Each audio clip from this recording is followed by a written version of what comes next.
Hi everyone! So it's me again, Edeline. So welcome to my mini vlog. Uy, mini vlog! Charot. Ngayon guys, may gusto akong itanong sa pamilya ko. Gagawa ako ng video. Tatanungin natin sila kung ano yung resolution nila last year na nangyari at kung ano yung New Year resolution nila ulit para sa 2024. So ngayon mag-start tayo kay Mama. Okay, sige, tanungin ko si Mama. Ma, ano yung New Year resolution mo last year na nangyari?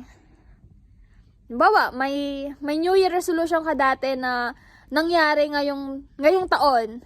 Ano yon? Ate na ako din kakaulan daw. Ay. Say hi ka muna. Say hi. Ay. Ay. Answer ka na. Ano yung New Year resolution mo? Yung New Year resolution ko, yung nakaraan, nangyari. Yung ano yung magkakapatid, diniling ko na kayo, magkakasundo kayo, magkakaroon kayo ng trabaho.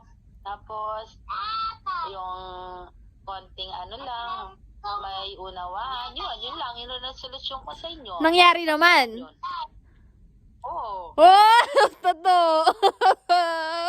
Totoo. Totoo ba? Okay. Totoo naman, guys.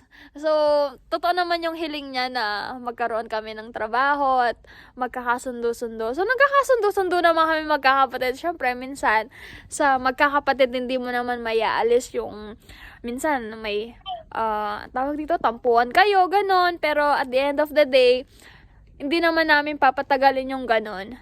So, ayun, nangyari naman nga. May trabaho kami, may trabaho yung dalawa kong kapatid, tapos, okay naman kami, so far. So, ngayon, tatanungin natin yung tatay ko. Tay, asan na si tatay? Dali. Asan na si tatay? Ay, hello.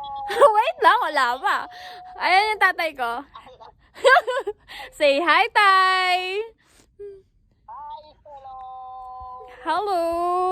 So, nano yung New Year resolution mo last year, tay, na nangyari? Yung sinabi nung nanay mo, hindi natupad. Ano yung Anong nangyari? ano yung resolution na hindi natupad? Na hindi ka namin kasama ngayong Pasko. Aww! Guys, iiyak na naman ako! Charot! Sana sa susunod, hindi kasama ka namin. Sana daw sa susunod nakasama ko sila. Sana! Yan din ang hiling ko.